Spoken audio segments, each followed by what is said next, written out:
স্বামীর আদেশ মনে থাকবো? স্বামীর আদেশ বইলা কথা মনে থাকবো না মানে 100 বার মনে থাকবে।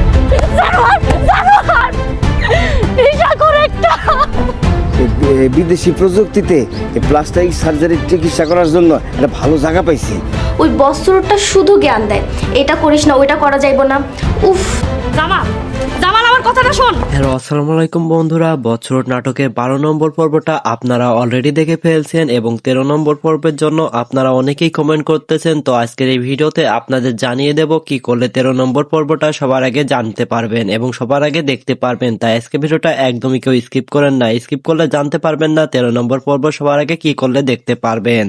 আর আপনারা যারা বছরত নাটকের 13 নম্বর পর্বটা সবার আগে দেখতে চাচ্ছেন, অর্থাৎ একদিনের ভিতর বছরত নাটকের 13 নম্বর পর্বটা দেখতে চাচ্ছেন, সর্বপ্রথম আপনাদের যেটি করতে হবে আমাদের ইউটিউব চ্যানেলটিকে অতিরিক্ত সাবস্ক্রাইব করে দিতে হবে। আপনারা যদি আমাদের ইউটিউব চ্যানেলটিকে অতিরিক্ত সাবস্ক্রাইব করে দেন তাহলে বছরত নাটকের 13 নম্বর পর্ব আমরা কালকে আনতে যাচ্ছি। বছরত নাটকের 13 নম্বর পর্বে এবার নতুন করে ধামাকা আসতেছে, অর্থাৎ বছরত নাটকের 13 নম্বর পর্বে এবার নতুন করে আমরা কিছু দেখতে যাচ্ছি। বছরত নাটকের 13 নম্বর পর্বে আমরা প্রথমে দেখতে পারবো মরিয়ম এবার মায়াকে নিয়ে এবার যোদ্ধা নামতে যাচ্ছে, অর্থাৎ তার শাশুড়িকে এবার জামালের কাছে খারাপ বানিয়ে ছাড়বে, এটা সিদ্ধান্ত নেছে মরিয়ম ও মায়া। অন্যদিকে জামাল 3 দিনের সফরে গেছে বাইরে এবং এসে দেখবে তার মাকে মায়া ও মরিয়ম ধরে মারতেছে, অর্থাৎ এই বিপদ দেখে জামাল তাদের উপর অনেক রেগে যাবে এবং পরবর্তীতে মায়া ও মরিয়মকে ধরে মারতে যাবে এবং পরবর্তীতে মায়া ও মরিয়ম সব প্রমাণ জামালকে দেখাবে এবং জামাল তাদের পক্ষে চলে যাবে। বছরত নাটকের 13 নম্বর পর্বটা অনেক ধামাকা হতে যাচ্ছে। কালকে দেখতে চাইলে অবশ্যই আমাদের ইউটিউব চ্যানেলটিকে তার জন্য সাবস্ক্রাইব করে রাখতে হবে। আজকে ভিডিওটা এই পর্যন্তই। আল্লাহ হাফেজ।